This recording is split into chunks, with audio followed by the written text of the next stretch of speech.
नमो ज्ञानेश्वरा नमो ज्ञानेश्वरा. निवृत्ती उदारा सोपान देवा. मुक्ताबाई नमो त्रिभुवन पावनी. आद्यत्रय जननी देवांची. जयांचे केलिया स्मरण. होय सकळ विद्यांचे अधिकरण. तेचे वंदो श्री चरण श्री गुरूंचे. ते नमस्कारोनी आता. श्री भगवान वाच. काम्यानां कर्मणां न्यासं संन्यासं कवयो विदुः. सर्व कर्मफलत्यागं प्राहुस्त्यागं विचक्षणाः. ना तरी हे निगुती चुके. मग त्याग कीजे हात तुके. ते काही न तेजे अधिके. गोवीची पडे. कैवल्य साम्राज्य चक्रवर्ती विश्वमाऊली ज्ञानोबाराय सकल ब्रह्मनिष्ठ गुरुजनांच्या परमकृपेने श्री भगवती ज्ञानेश्वरीच्या 18व्या अध्यायाचा आपण चिंतनाचा विचार करत आहोत. या अध्यायाच्या प्रारंभाला देवाला बोलतं करण्यासाठी भक्तराज अर्जुनाने त्याग आणि संन्यास या शब्दांचं निमित्त करून या त्यागाचं संन्यासाचं पृथक पृथक स्वरूप जाणण्याची मला इच्छा आहे असं म्हणून देवाला प्रश्न केला. निमित्त प्रश्नाचं आहे, पण भगवंतानी आपल्याशी बोलत राहावं अशी प्रेमाची अपेक्षा आहे. काल आपण 2-3 दिवसापासून विचार करत आहोत, ज्या व्यक्तीविषयी आपल्या अंतःकरणात प्रेम असतं त्याने आपल्याशी बोलावं, आपण त्याचं कायम दर्शन करावं आणि कायम त्याच्यासोबत संवाद सुखाचं आस्वादन करावं अशी एक अपेक्षा असते. आणि त्याच अपेक्षेमुळे भक्तराज अर्जुन तर साक्षात प्रेमाचा पुतळा आहे.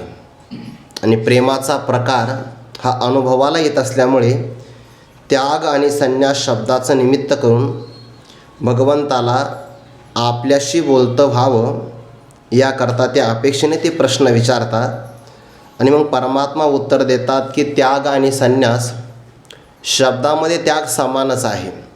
त्यागातही त्यागच आहे आणि संन्यासामध्ये पण त्यागच आहे. पण फरक मात्र असा आहे की काम्य कर्माचा परित्याग करणं याला संन्यास म्हणतात आणि सर्व कर्मांचा अनुष्ठान करून फक्त कर्मफलाचा त्याग करणं त्याला त्याग असं म्हणतात. म्हणजे संन्यास शब्दामध्ये काम्य कर्माचा फलासही त्याग आहे आणि त्याग शब्दामध्ये कर्माचं अनुष्ठान आहे, फक्त फलाचा परित्याग आहे. आणि म्हणून आपल्याकडे जे 2 कर्माचे मुख्य प्रकार होतात, विहित आणि निषिद्ध कर्म. तर साधकाने निषिद्ध कर्म करूच नये, कारण निषिद्ध कर्म जर केलं तर नारकीय गतीला त्याला प्राप्त व्हावं लागतं. विहित कर्म करावं. त्या विहित कर्मामध्ये सुद्धा 4 प्रकार आहे. नित्य कर्म, नैमित्तिक कर्म, काम्य कर्म आणि प्रायश्चित्त कर्म. जे प्रायश्चित्त कर्म आहे, चुकून आपल्याकडे जर निषिद्ध कर्म घडलं आणि ते आपल्या लक्षात आलं तर निषिद्ध कर्माच्या पापातून आपली सुटका व्हावी याकरता प्रायश्चित्त कर्म करावं लागतं. साधारण प्रायश्चित्त, त्यामध्ये पुन्हा असाधारण प्रायश्चित्त असे 2 प्रकार आहेत. ईश्वराचं नामोच्चारण करणं आणि गंगेचं स्नान करणं हे साधारण प्रायश्चित्त आहे, म्हणजे हे सगळीकडे चालतं. पण विशिष्ट निषिद्ध कर्मासाठी जे विशेष प्रायश्चित्त घ्यावं लागतं त्याला असाधारण प्रायश्चित्त असं म्हणतात. उदाहरणार्थ, संन्यासी महापुरुषाने अग्नीला स्पर्श करू नये आणि द्रव्यालाही स्पर्श करू नये, म्हणजे द्रव्य संग्रह त्याने करू नये, हात लावू नये पैशाला.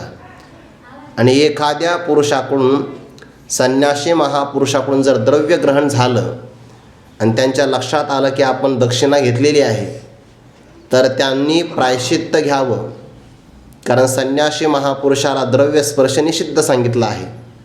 मग कोणतं प्रायश्चित्त करावं? 3 दिवसाचा उपवास करावा. पण नुसता उपवास नाही, त्यामध्ये एक अवतरण आहे.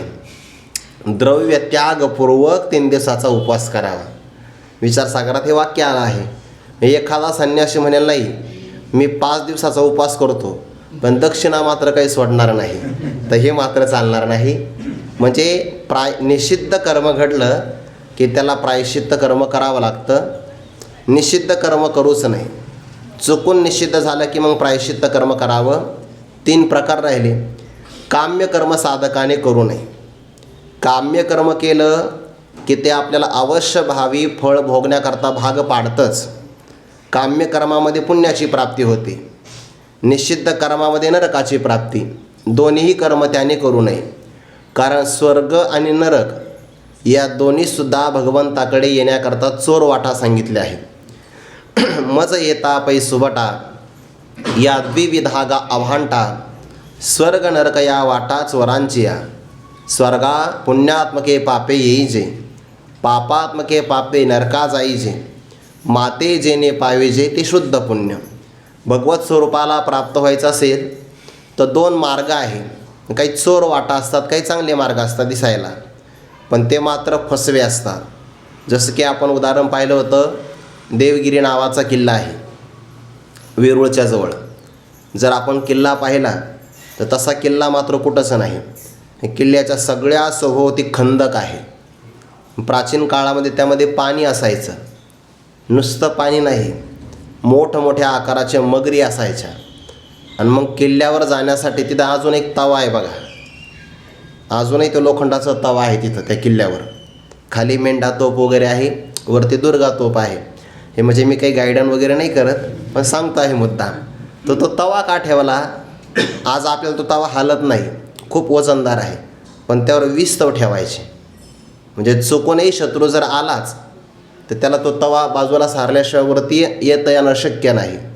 पण 20 तव ठेवायचा रात्रभर, त्यावर लालबुंद करायचा तो तवा, म्हणजे कोणी येऊ शकणार नाही. आणि जर यदा कदाचित वरती आलाच तर मग एक थोडासा चुकीचा रस्ता दिसण्यासारखा दिसायचा, आणि एक रस्ता मात्र चांगला, त्याला म्हणतात चोर वाट. आणि त्या चोर मार्गाने एखादा गेला, रस्ता चांगला आहे बुवा, तर गेला की तो सरळ खाली खंदकातच पडायचा. तर खंदकात पडताना दिसायचा, म्हणजे खाली पडला, पण खाली नव्हता पडत. खाली पडला की वर जायचा. वर म्हणजे किल्ल्यावर नाही, सरळ वर. यद्गत्वा न निवर्तन्ते, अशी ती योजना आहे. तसं भगवत प्राप्ती करता आपण निघालो तर चोरांच्या 2 वाटा आहे. एक आहे नरकाची वाट, दुसरी आहे स्वर्गाची वाट. निषिद्ध कर्म केलं की नरकाला जातो. साधकाने निषिद्ध कर्म चुकूनही करू नये. आणि जे काम्य कर्म आहे, अश्वमेधादिक यज्ञ किंवा धर्मशाळा वगैरे बांधणं, हे काम्य कर्म आहे. मग काम्य कर्म त्याने करू नये, म्हणजे पुण्याच्या अपेक्षेने करू नये. झालं तर झालं, तो भाग वेगळा आहे. राहिले फक्त आता 2 कर्म, नित्यकर्म, नैमित्तिक कर्म. हा विषय सगळा लागतो आज, म्हणून संदर्भ घेतला आहे. तर नित्यकर्म म्हणजे जे आपण दररोज करतो, सकाळ, दुपार आणि सायंकाळ दररोज करतो, म्हणजे जेवण नाही, ते काय आपलं नित्यकर्म नाही आहे. शास्त्राने ज्याचं प्रतिपादन केलेलं आहे त्याला नित्यकर्म असं म्हणतात.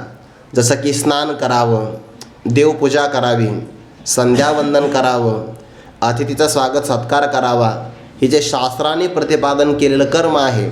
स्वाध्यायान मा प्रमदितव्यम, स्वाध्यायामध्ये चूक करू नये. हे दररोज 3 काळ जे केलं जातं, त्रिकाल म्हणतात, ते नित्यकर्म आहे. ते साधकाने अवश्य करावं. आणि त्या नित्यकर्माला जर काही निमित्त प्राप्त झालं तर नित्यकर्माच्या फलामध्ये वाढ होते. आणि मग त्या निमित्तामध्ये प्रकार आहे.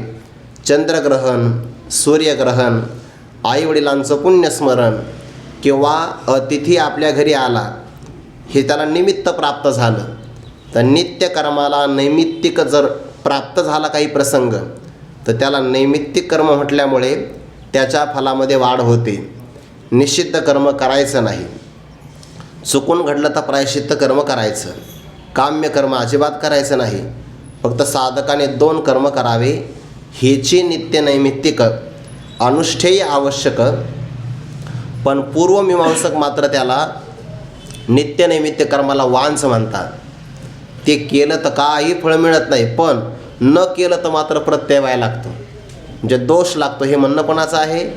पूर्वमीमांसकाचं आहे. पण वेदांत शास्त्रामध्ये मात्र असा विचार केला आहे की नित्य नैमित्तिक कर्माला सुद्धा फळ आहे. ज्याप्रमाणे आपण अग्नीमध्ये सोनं टाकलं, त्याच्यामध्ये अशुद्ध भाग असला की तो अग्नी जळून जातो, आणि सोन्याची किंमत वाढते, तसं नित्यनैमित्तिक कर्माचं अनुष्ठान केलं की आपल्या अंतकरणातला प्रत्यवाय मल करण्याचे, पाप करण्याचे वासना, ज्याला मल म्हणतात, तो निघून जातो आणि परमार्थातला आपला स्वाधिकार चांगल्या प्रकारे उंचावतो आणि सद्गतीला, मोक्षाला ते कर्म आपल्याला प्राप्त करून देतं. पण यातला एक बारकावा आहे. कर्म मोक्षाला प्राप्त करून देतं असं जेव्हा विधान येतं की नाही, तेव्हा कर्म साक्षात मोक्षाला प्राप्त करून देत नाही. कर्म अंतकरण शुद्धी करून देतं. अंतकरण शुद्धी त्याला वैराग्य म्हणतात. त्यामुळे ईश्वराचा प्रसाद आहे तो. कर्म निष्काम केलं, ईश्वराच्या प्रसादाने अंतकरण शुद्धी म्हणजे वैराग्य प्राप्ती. वैराग्य प्राप्ती आपली योग्यता. त्यामुळे श्री गुरूंची भेट, श्री गुरूंच्या मुखारविंदातून तत्वमस्यादी महावाक्याचा उपदेश, आणि त्या उपदेशाने शब्दाचा असणारा गरुड, त्यावर बसून परमात्मा आपल्या कानातून हृदयात जातो. तो आहे आत्मसाक्षात्कार. अक्षरे लेवोनी परब्रह्म तुझं खेवासी आले, अशी 10व्या अध्यायामध्ये ओवी बघा. शब्दाशिवाय परमात्मा आपल्या हृदयामध्ये जातच नाही. प्रविष्टोयम कर्णरंध्रेन स्वानाम भाव सरोरुहम धुनोति शमलम कृष्ण सलिलस्य यथाश्रत, भागवतातलं प्रमाण आहे. हा परमात्मा कर्णरंध्रेन प्रविष्ट, हा कानाच्या बिळातून आपल्या हृदयामध्ये जातो. स्वानाम भक्तानाम, भक्तांच्या हृदयामध्ये जातो आणि मग गेला की अंतकरणाला शुद्ध करतो. अज्ञान असा मळ तो बाहेर घालवतो. भाव असा आहे की त्याला मुख्य कारण कर्म झालं म्हणून. कर्माने मोक्ष मिळतो, पण परंपरेनं, असा त्याचा अर्थ झाला. म्हणून नित्यनैमित्तिक कर्माचं अनुष्ठान करावं, पण फलाची मात्र अपेक्षा करू नये. अशा प्रकारे नित्यनैमित्तिक कर्माचं अनुष्ठान आणि फळाचा त्याग, त्याला म्हणतात त्याग. आणि काम्य कर्म करायचंच नाही, त्याचा केलेला त्याग, त्याला म्हणतात संन्यास. अशा प्रकारे संन्यास आणि त्याग भगवंतांनी प्रतिपादन करून विशेष रीतीने विस्ताराने सांगितला. मग जर आपल्याकडे कर्मत्याग घडला, कर्मत्याग म्हणजे संन्यास कर्मत्याग घडला काम्य कर्माचा, तर काम्य बाधा करत नाही. निषिद्ध कर्म निषिद्ध म्हणूनच टाकलेलं आहे. नित्यनैमित्तिक कर्म अनुष्ठानात आणलं, पण फक्त फलाचा परित्याग केला, अशी कर्मसाम्यदशा प्राप्त झाली की मग त्या साधकाला आत्मज्ञान शोधत शोधत त्याच्याकडे येत आहे. आत्मज्ञान किंवा सीत आपैसे ये, आपोआप येतो. काल आपण एक विचार केला होता, परमार्थातली फक्त मनुष्याने प्रगतीची पायरी एक एक संपादन करावी. एका एका पायरीवर तो आरूढ झाला की बरोबर सगळे योग आपोआप जुळून येतात. जे माणसं अंगणवाडीत पण नाही परमार्थाच्या, ते म्हणतात आम्ही शेवटच्या वर्गात कधी जाणार. पहिल्यांदा अंगणवाडीत तर प्रवेश घे. एक पायरीवर आपण पाऊल ठेवला की दुसरी पायरी बरोबर आपल्याला दिसत असते. उदाहरण देतो म्हणजे लक्षात येईल. ते काही काही खेळ असतात बघा, तर त्या खेळामध्ये एक कोडं जर सुटलं, पहिला टप्पा जर पार केला की तो दरवाजा उघडतो. दरवाजा उघडला की तो दुसऱ्या टप्प्यामध्ये जातो. म्हणजे पहिला जो टप्पा आहे तो पार केल्याशिवाय दुसऱ्या टप्प्यात जाता येत नाही.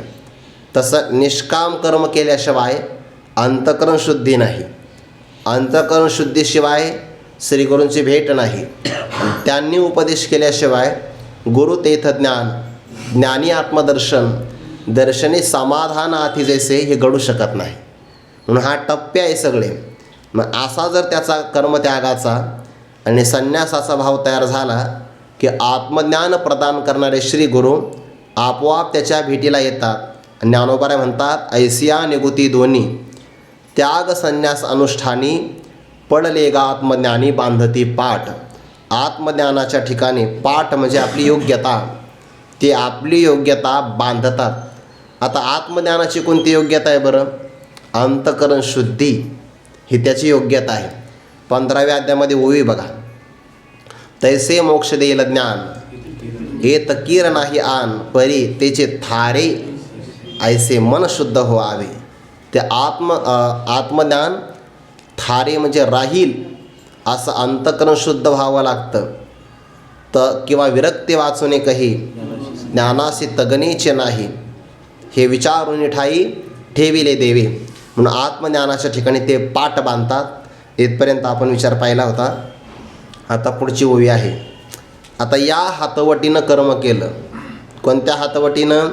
निषिद्धाचं अनुष्ठान करायचं नाही, काम्य कर्माचा परित्याग करायचा, प्रायश्चित्त कर्म चुकवून करायचं योग आला तर, नित्यनैमित्य कर्माचं अनुष्ठान करायचं पण फलाची अपेक्षा करायची नाही. म्हणजे सगळा त्यागच झाला की नाही. निषिद्धाचा त्यागच, काम्याचाही त्यागच, नित्यनैमित्य कर्माचा अनुष्ठान पण फळाचाही त्यागच, असा सगळा त्याग झाला. ही हातवटी आहे. या हातवटीने चालला तर आत्मज्ञानाची प्राप्ती आहे. पण एखाद्याकडे हे वर्म जर आलंच नाही तर मग ज्ञानोबा त्याचं उत्तर आता पुढे देतात. ना तरी हे निगुती चुके मग त्याग कीचे हात तुके, ते काही न तेजे अधिके गोवीची पडे. हात तुके, हात तुके म्हणजे याचे दोन अर्थ होतात. तुके म्हणजे वजन आणि हात तुके म्हणजे एखादा पदार्थ एखाद्या मित्राने आपल्याकडे फेकला, तो आपण हातावर झेलला. हात झेलता झेलता आपण त्याला मोजलं हातावर, त्याला म्हणतात हात तुके. हातावर काही काही माणसं झेलतात बरं, म्हणजे अगदी एखादा पदार्थ घेतला त्यांनी तर ते असं मोजतात की याचं वजन एवढं असेल, आणि काहींचं बरोबरही भरतं. आता मी फक्त पदार्थ सांगितला, पुढचं नाही सांगत. आता काही काही माणसं बरोबर हातावर घेतात आणि सांगतात ना याच्यात एवढेच आहे. हात तुके त्याला अनुमान म्हणतात, अनुमान. मग आता खरं सांगा, जर हातावर पदार्थ झेलला तर ते कायमच बरोबर येईल का? कायमच बरोबर येऊ शकत नाही. तो अंदाज कधी ना कधी चुकू शकतो, तंतोतंत येणार नाही. तसं काही काही माणसं सहज अनुमानाने त्याग करतात, पण तो मात्र बरोबर येणार नाही. ना तरी हे निगुती चुके, निगुती म्हणजे युक्ती, म्हणजे वर प्रतिपादन केलेली कर्मत्यागाची युक्ती जर चुकली आणि एखाद्या व्यक्तीने हात तुके त्याग केजे, सहज आपल्या मनाप्रमाणे, म्हणजे ज्याप्रमाणे ते वजन तंतोतंत येऊ शकत नाही किंवा ते अटकळीनं किंवा अनुमानाने त्याग केला, तर ज्ञानोबा म्हणतात ते काही न तेजे, त्या कर्माचा काहीच त्याग होत नाही. उलट अधिके गोवीची पडे, तो अधिक गुंताळ्यामध्ये सापडतो. म्हणून त्याग करावा तर तो त्यागसुद्धा शास्त्र प्रामाण्याला अनुसरून असावा. किती गोड प्रमाण आहे बरं. मनोमार्गे गेला तो तेथेची मुकला, तस्मा शास्त्रम प्रमाणम ते कार्याकार्य व्यवस्थितो ज्ञात्वा शास्त्रविधानोक्तम कर्म कर्तुमिहार्हसि. म्हणून त्याला अधिक गुंताळ्यामध्ये सापडतो, त्याग मात्र होत नाही. काय गोड उदाहरण देतात ज्ञानोबाने पुढे. जे औषध व्याधी अनोळख ते घेतलिया परते विख, का अन्न न मानिता भूक न मारी काय. मनोनी त्याज्य जे नोहे तेथ त्यागा तेन सुवावे, त्याज्या लागे नोहावे लोभ पर. चुकलिया त्यागाचे वेझे, केला सर्व त्यागई होय ओझे. निषिद्धे त्या सर्वत्र झुंजे, बेतरागते. दुसरा एक पाठ आहे बघा. न देखती सर्वत्र दुजे वितरागते. हा दुसरा पाठ पुढे सांगा मला, म्हणजे ओवी येत असताना. उदाहरण दिलं आहे, योग्य हातवटीने जर आपण कर्म त्याग केला तर त्याला कर्मसाम्यदशा प्राप्त झाल्यामुळे आत्मज्ञानाची योग्यता प्राप्त होते, म्हणजे तो अधिकारी होतो. पण जर हातवटी चुकली तर त्याचा त्याग घडत नाही, उलट तो अधिक कर्माच्या गुंताळ्यामध्ये सापडतो. कारण कर्माची गती अत्यंत सूक्ष्म आहे. गहना कर्मणो गती असं म्हटलं आहे का नाही. किम कर्म किम कर्मेती कवयोप्यत्र मोहिताः तत्ते कर्म प्रवक्ष्यामि यज्ञात्वा मोक्षसे शुभात्. कर्मणो ह्यपि बोद्धव्यम बोद्धव्यम च विकर्मणः अकर्मणश्च बोद्धव्यम गहना कर्मणो गती असं म्हटलं आहे की नाही. कर्माची गती फार विचित्र आहे. मी त्या कर्माच्या गतीसाठी एक उदाहरण ऐकलं होतं. एक मनुष्य संवनामध्ये तप करू लागला. उन्हाळ्याचे दिवस आहे. ते कर्माच्या पाठीमागची भावना महत्त्वाची आहे की नाही. कर्माची गती कशी गहन आहे. मग एक व्यक्ती असा तप करू लागला, उन्हाचा परिणाम झाला शरीरावर. ते शरीर सुकलं. आणि आयुर्वेदामध्ये नियम असा आहे की तेलाची मालिश करावी शरीराला. म्हणून तर जुन्या काळामध्ये बघा तुम्ही, ते लहान मुलाला स्नान घालत असतात की नाही. आता विशिष्ट प्रकारचे सौंदर्य प्रसाधनं आले, त्यामुळे ती मजा राहिली नाही आता स्नानाची. नाहीतर मग गावाकडे त्या मुलाला, त्याला माखणं म्हणतात बघा, त्याचे टाळू माख खायची वगैरे. तर अगोदर ते तेलाची त्याला मालिश करायची, आणि तोही मालिश करायचा अधिकार सगळ्यांचा नसायचा. प्रपंच करता करता ज्या आजीचे हात अत्यंत दृढतेला प्राप्त झालेले आहे, मजबूत 2.5 किलो का हात म्हणतात त्याला, मग त्या हाताने त्या आजीने ते मालिश करायची मुलाची, आहे का नाही. ते गरम पाण्याचा चटका सुद्धा लागत नसायचा त्या आजीला, तिने ती मालिश करायची. मग ते तेलाची मालिश झाली की मग ते आरोग्य चांगलं राहतं ना.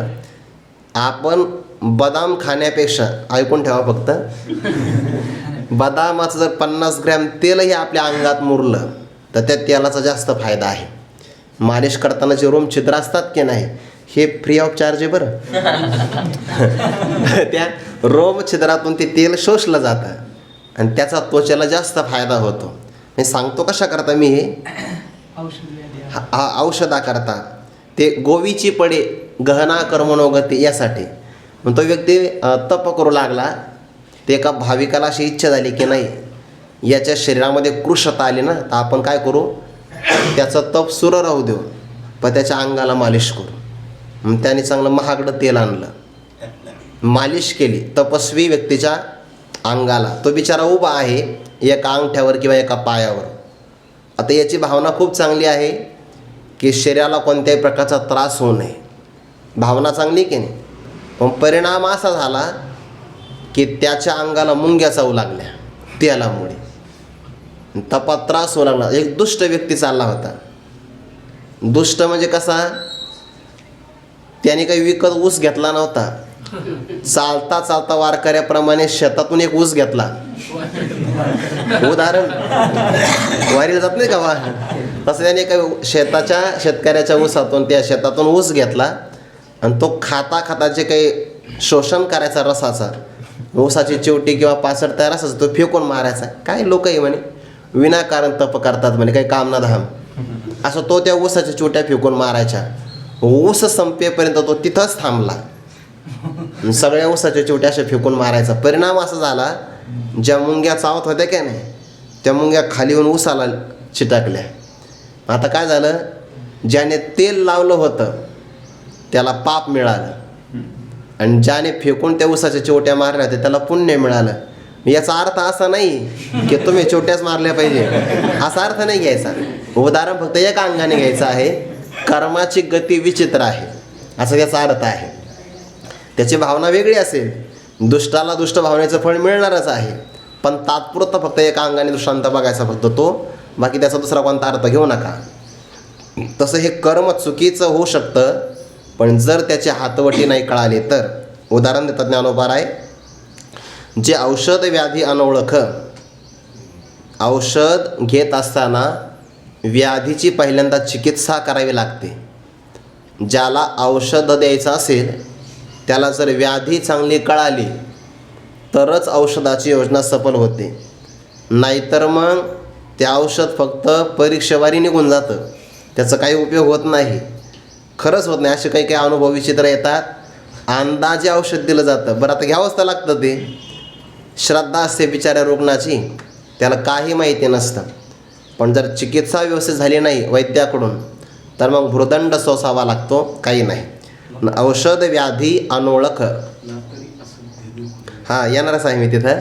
ज्ञानोबा म्हणतात बघा दुसऱ्या अध्यायामध्ये, नातरी असाध्य देखोनी व्याधी अमृतासमदेवी औषधी वैद्य सूची निरवधी निदानीची. निदान लागलं आहे, अंततोगत्वा हेच औषध फक्त उपयोगी येणार आहे. आणि ते औषधसुद्धा त्याची एक्सपायरी डेट नसावी. शब्द वापरला निरवधी, ज्याला कोणत्याही प्रकारचा अवधी नाही आहे, म्हणजे ते औषध कायम चालत राहील, अशा औषधाची तो योजना करतो. अमृतासमदेवी औषधी, रोगात काही प्रकार असतात की नाही, काही साध्य असतात, काही कृच्र साध्य असतात, काही असाध्य असतात. साध्य रोगामध्ये सहज त्याची चिकित्सा होते, कृच्र साध्य जे असतं त्या चिकित्सेला वेळ लागतो. पण काही मात्र असाध्य रोग असतात, ते शरीराबरोबरच संपतात. तोपर्यंत ते संपत नाही. मग असाध्य देखोनी व्याधी, आणि त्याला मग औषध कोणतं आहे? अमृता समदिव्य औषधी, त्याची योजना करावी लागते. पण व्याधी अनोळख आणि त्यामध्ये औषध घेतलं तर ज्ञानोबा म्हणतात ते औषधाचं काम करत नाही. ते घेतलिया परते विख म्हणजे विष, ते परते म्हणजे होतं, त्याचं विष तयार होतं. म्हणून औषधाची योजना करत असताना बरोबर करावी लागते, नाही तर ते होत नाही. दुसरं उदाहरण दिलं आहे, का अन्न न मानिता भूक न मारी काय. प्रश्नार्थक आहे, आक्षेपार्थ ही ओवी आहे. अन्न न मानिता म्हणजे आपण अन्न दिलं नाही तर भूक लागली आहे उदरामध्ये, तर ती भूक न मारी काय, ती भूक आपल्याला मारीत नाही का. किंवा दुसरा अर्थ, भूक न मानिता अन्न न मारी काय, असे दुसरा अर्थ होईल बरं का त्याचा. असे पद जर फिरवलं की दोन्ही पण अर्थ लागतात. जेव्हा आपल्याला भूक लागते तेव्हा आपला प्राण व्याकुळतेला प्राप्त होतो, जठराग्नी भडकतो.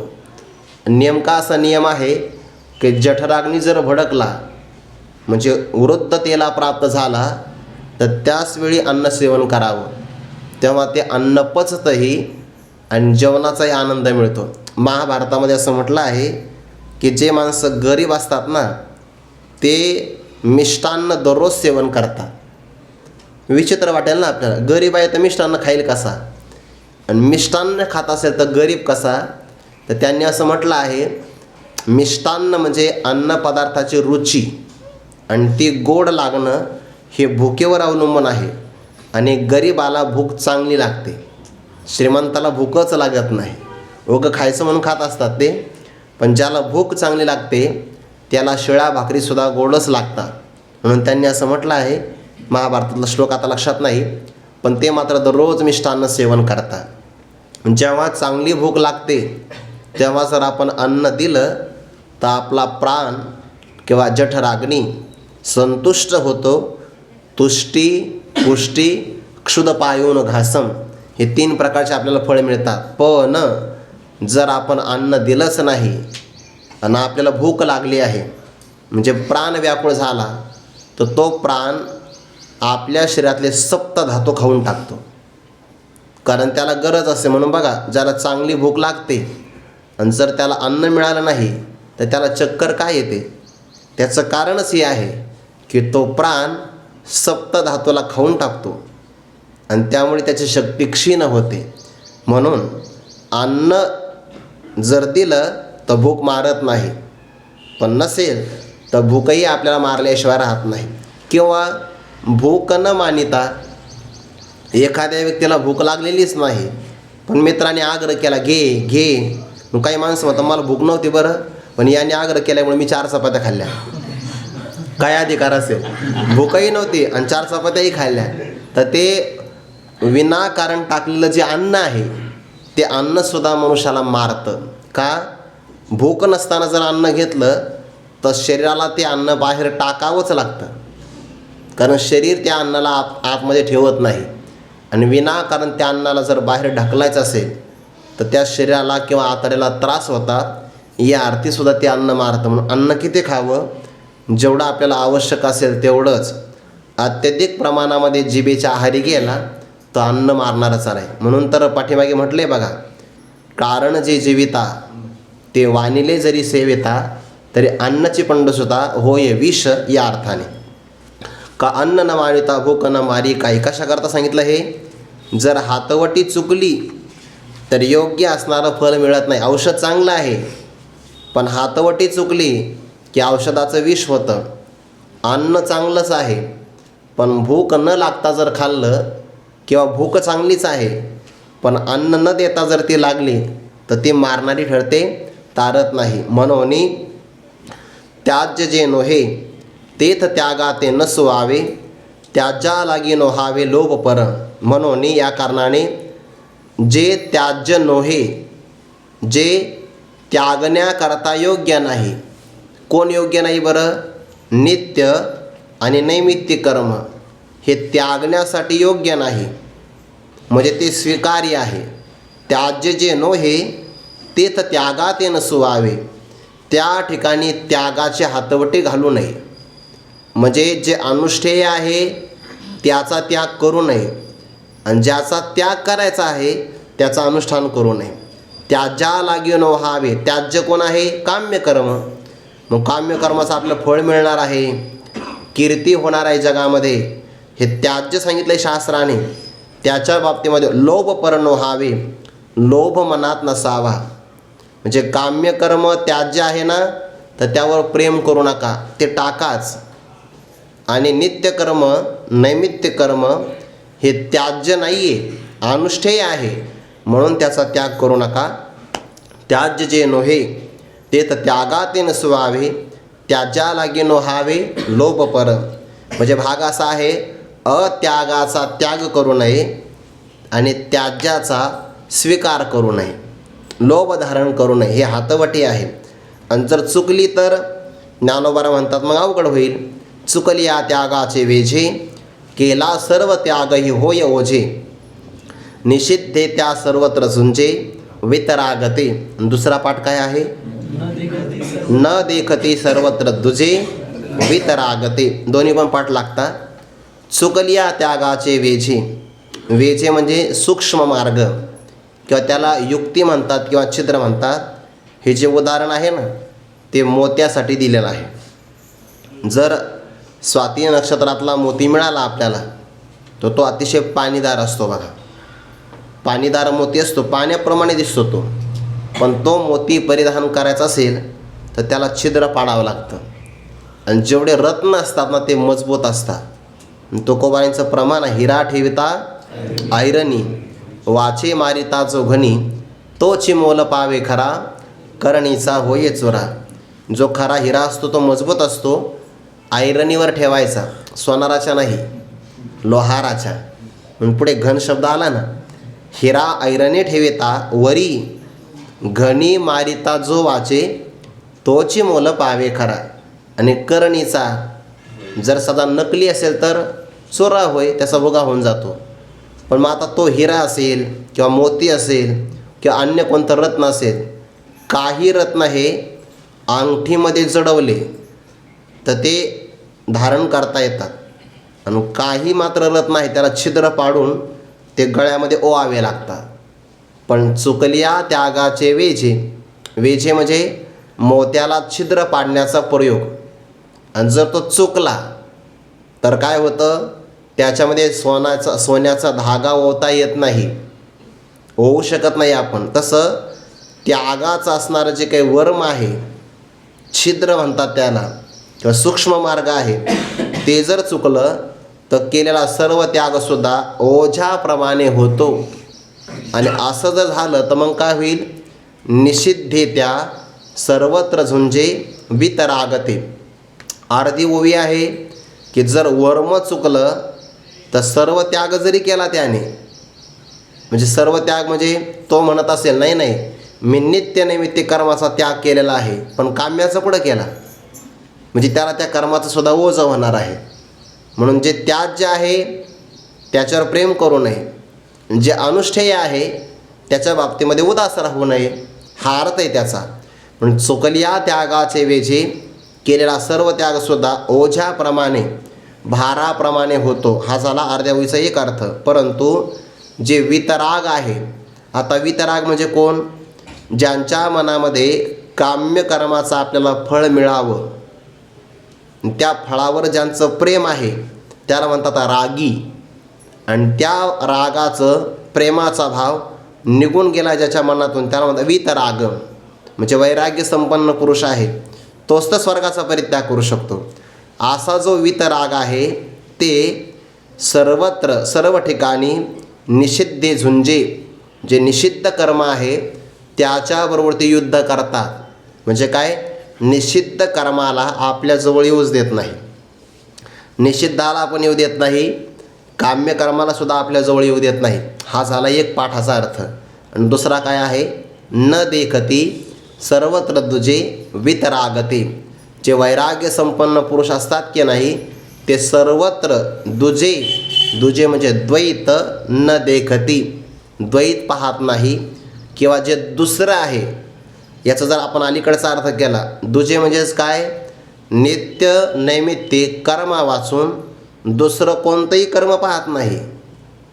नित्य नैमित्तिक अनुष्ठेय कर्म आहे का नाही हेच पाहतात.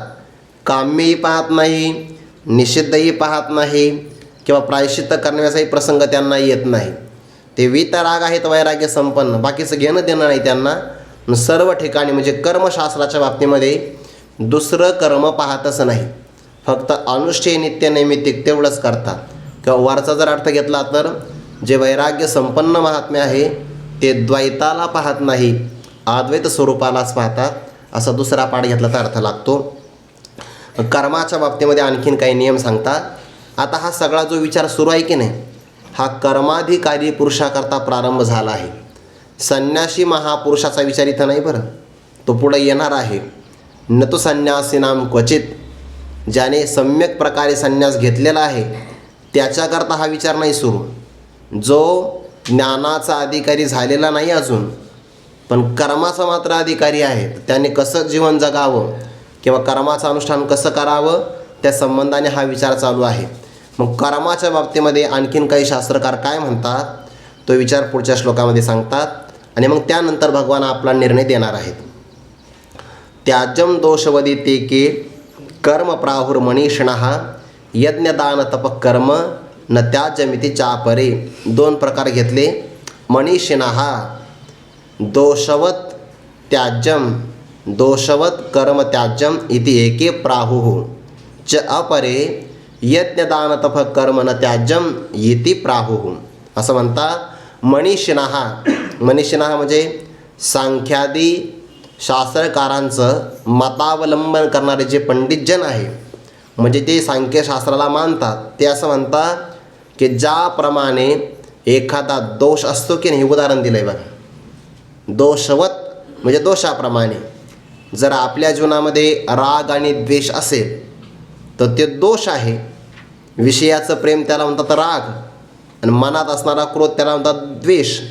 ज्याप्रमाणे राग आणि द्वेष हे दोष असल्यामुळे आपण त्यांना टाकून देतो, त्याप्रमाणे कर्म त्याज्यम, कर्माचा परित्याग करावा, इति एके मनीषिणः प्राहु.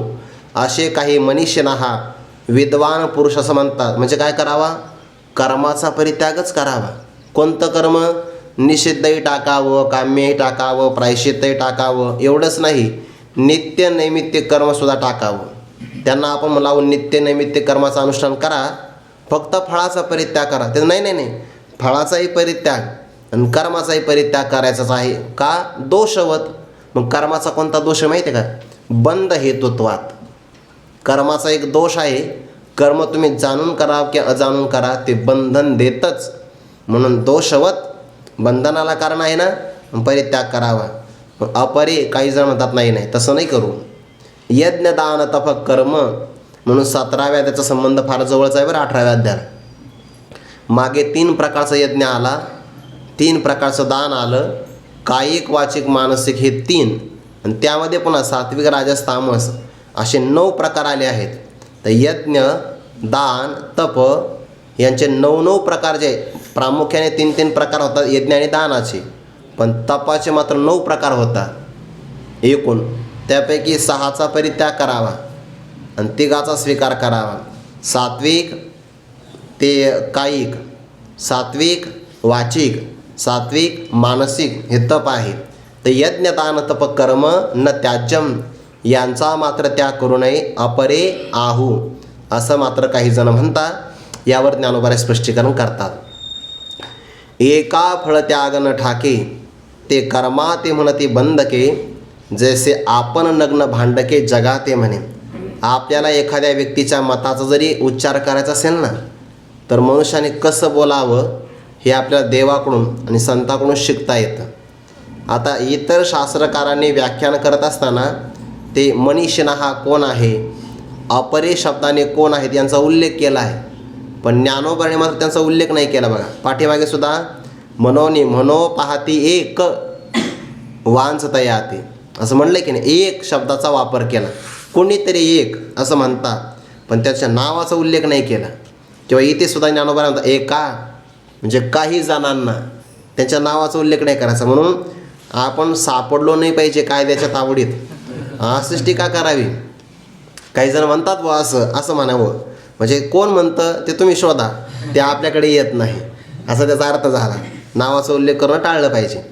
एका म्हणजे काही जणांना फळ त्याग न ठाके. बघा बरं, फळाचा त्याग करणं हे त्यांना साधत नाही.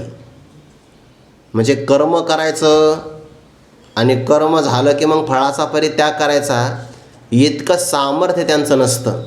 फळ त्याग न ठाके ते कर्माते म्हणती बंधके. कर्मबंधनकारकच आहे असं कर्मावर ते आरोप करतात. वास्तविक कर्मबंधाला कारण नाही आहे, कर्म जड आहे. कर्मावर असणारी आपली जी काही फळाभिलाष आहे की नाही, ते बंधनाला कारण आहे. हा पाठभेद आहे. एका फळाभिलाष न ठके आणि एका फळ त्याग न ठाके. फळाभिलाष म्हणजे फळाची अभिलाषा, ती टाकणं त्याला साधत नाही. किंवा फलाचा परित्याग करावा आणि कर्माचं अनुष्ठान करावं हे त्याला साध्य होत नाही. आणि मग असा व्यक्ती कर्माते म्हणते बंधके, कर्मबंधनकारक आहे असं ते म्हणतात. वास्तविक कर्म जड आहे, कर्मबंधनाला कारण नाही. कर्मावर तुमचा जर प्रीती असेल तर पुण्याच्या द्वारे बंधनाला कारण आहे. कर्माच्या बाबतीमध्ये द्वेष करत असाल, पापाच्या द्वारे बंधनाला कारण आहे. किंवा कर्मातून पाप पुण्य झालं तर मग अगा कर्मे जे उरावे, तै ते सुखदुःखे फळावे, तया ते भोगावया यावे देहा एका. ही भावना दुःखाला कारण आहे. किंवा आणखीन सांगू का, कर्म करत असताना मी करता आहे असा जर तुमचा अहंकार असेल तर तोच बंधनाला कारण आहे. ज्याच्याकडे अहंकार नाही त्याने त्रैलोक्याचा जरी घात केला तर त्याला काहीच होत नाही. यस्य नाहंकृतो भावो बुद्धिर्यस्य न लिप्यते, हत्वापि सईमान लोका न हंती न निबध्यते. त्याला कर्माचा फळत्याग साधला जात नाही. ते कर्माते म्हणते बंधके, म्हणजे कर्मावर दोषारोपण करतात, कर्मालाच नावं ठेवतात. आपल्याकडे ते साध्य होत नाही हे नाही पाहत, कर्माला नावं ठेवतात. ते काय कर्म आहे बंधनाला टाकतं आहे. मग उदाहरण कसं दिलं आहे, जैसे आपण नग्न भांडके जगाते म्हणे.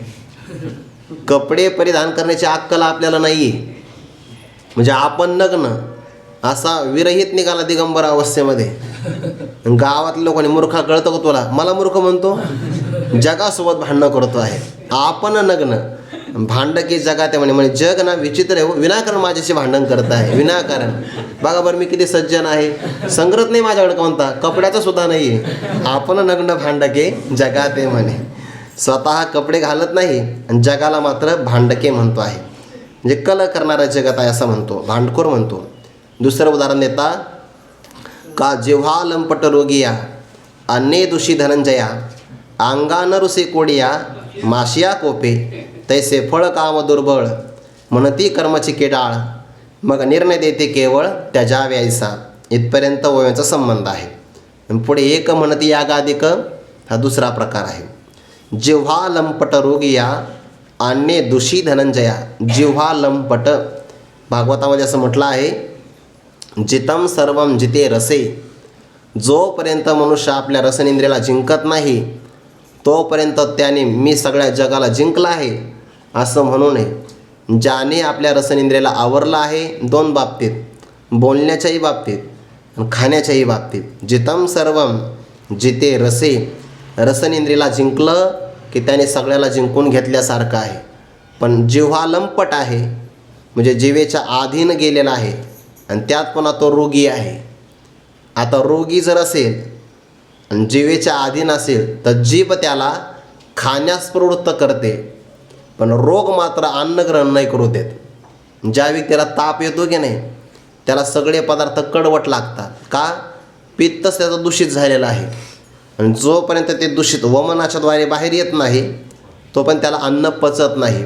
रोगी आहे पण जीवा लंपट आहे. मग जिवेच्या आधीन अन्न खातो आणि मग अन्नाची उलटी झाली की तो नाही काहीतरी या अन्नामध्ये चुकीचं गेलं आहे बघा.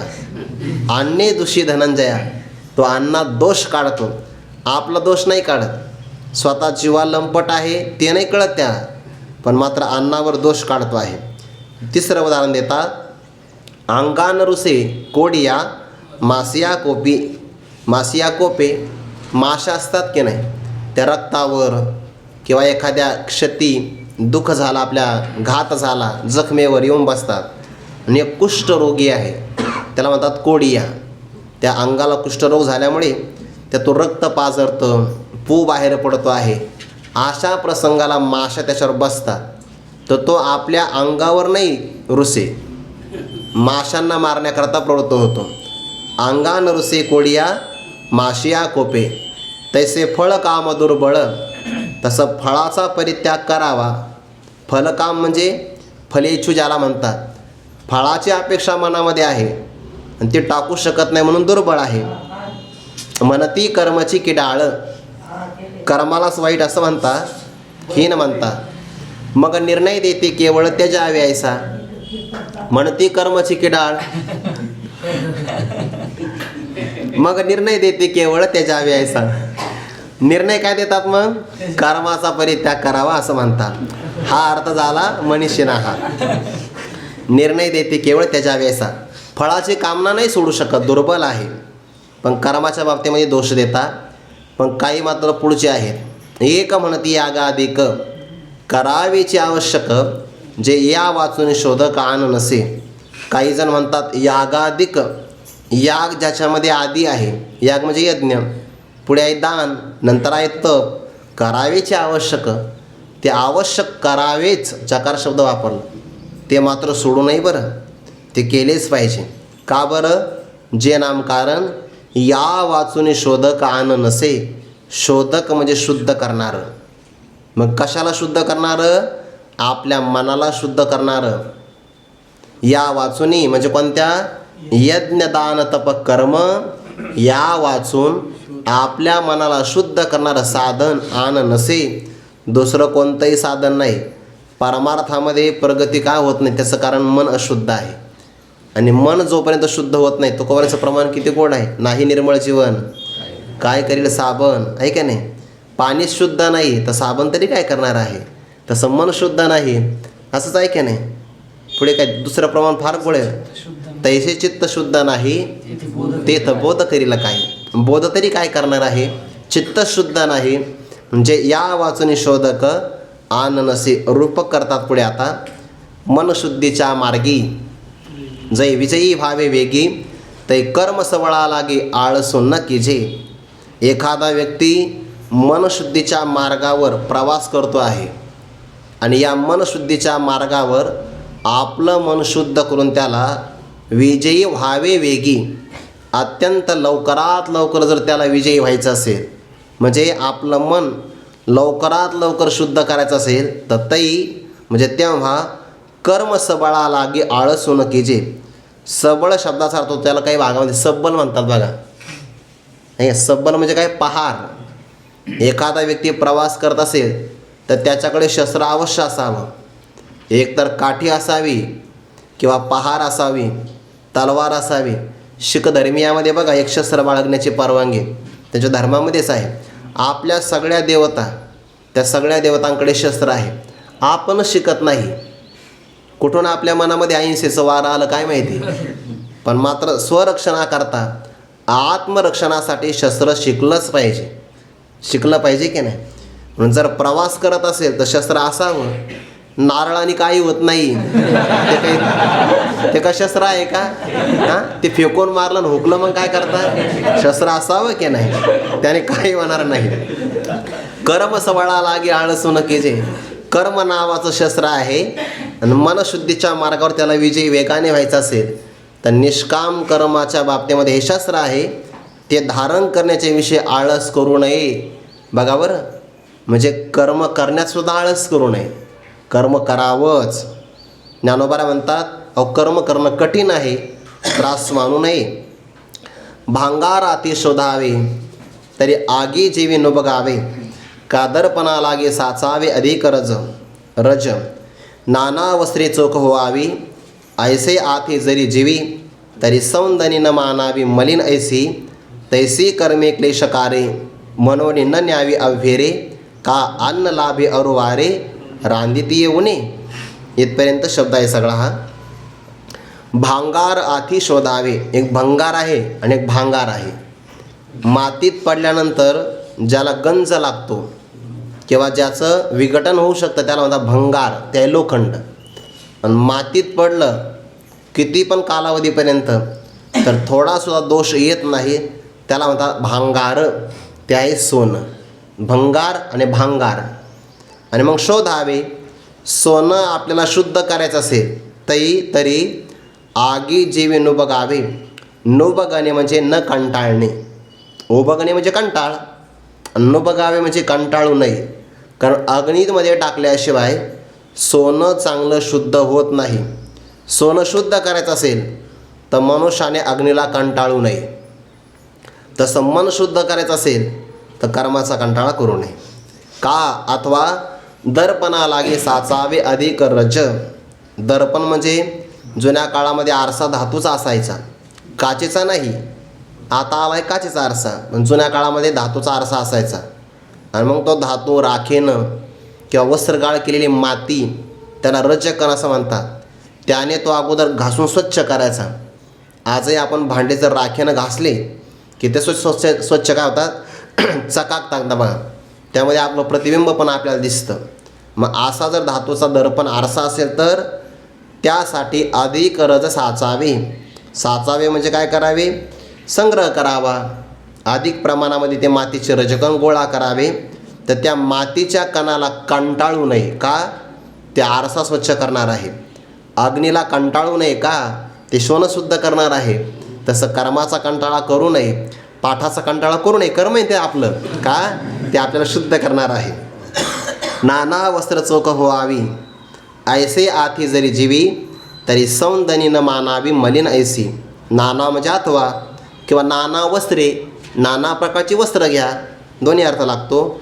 चोख व्हावी, जर आपल्याला कपडे स्वच्छ करायचे असेल तरी सौंदनी ऐसे आथी जरी जीवी, आपल्या मनामध्ये कपडे स्वच्छ व्हावे अशी अपेक्षा असेल तर सौंदनी. सौंदनी म्हणजे काय, धोब्याचं, कपडे धुण्याचं धातूचं किंवा दगडी असणारं भांडं. दगडी भांडं फार महत्त्वाचं असतं बघा. ते त्याच्यामध्ये हौदाप्रमाणे असतं, ते पाणी साठवलं जातं, पण ते मलिन असतं. पण कपडे मात्र ते स्वच्छ करतं. म्हणून सौंदनी न मानावी मलिन ऐसी. ती सौंदनी मलिन आहे असं मानू नये. ती जरी मलिन असेल तर कपडे मात्र स्वच्छ करते. तसं कर्म जरी कठीण असेल तर मन शुद्ध करतं, म्हणून मानू नये. तैसी कर्मे क्लेशकारे, म्हणून न न्यावी अव्हेरे, का अन्न लाभे अरुवारे रांधिती उणे. तैसी त्याप्रमाणे कर्म ही क्लेशकारकच आहेत, म्हणून अव्हेरे न न्यावी, पण त्याची मात्र हेळसांड करू नये बरं. कारण कर्माचा स्वीकार केलाच पाहिजे. उदाहरण देतात, रांधतीय उणे अरुवारे अन्न का लाभे. रांधतीय उणे म्हणजे रांधल्याशिवाय, चांगला स्वयंपाक केल्याशिवाय, अरुवारे म्हणजे सुंदर, अन्न लाभे का, अन्न प्राप्त होईल, अजिबात नाही. अन्न हे स्वयंपाक केल्याशिवाय सुंदर अन्नाची प्राप्ती होऊ शकत नाही. जितके कष्ट मनुष्य स्वयंपाकात करतो तेवढे रुचिकर पदार्थ त्याला मिळतात. आणि स्वयंपाक करण्याचा कंटाळा केला की मग भात करपतो. रांधितीय उणे का अरुवारे अन्न लाभे होणार नाही. इही गा शब्दी एक कर्मी बांधती बुद्धी, ऐसा त्याग विसंवादी पळून ठेला. अशा शब्दाने काही जण कर्मामध्ये बुद्धी बांधतात तर काही कर्माचा परित्याग करतात. असा त्याग विसंवादामध्ये पडून राहिलेला आहे. भगवान म्हणतात, ते मतमतांतर तरी तो विसंवाद तो फिटे, त्यागाचा निश्चय भेटे. विसंवाद दूर होईल, त्यागाचा निश्चय आपल्याला प्राप्त होईल. तैसे बोलो गोमटे अवधान दे. तसं आम्ही चांगल्या प्रकारे बोलणार आहे, पण तू मात्र लक्ष दे, तू काही मोबाईल वापरू नको. तैसे बोलो गोमटे अवधान दे, तो विचार आपण उद्या पाहू. पुंडलिक वरधारी विठ्ठल श्री ज्ञानदेव तुकाराम माऊली ज्ञानेश्वर महाराज की जय. जगद्गुरु तुकाराम महाराज की जय. सद्गुरु जोग महाराज की जय. ज्ञान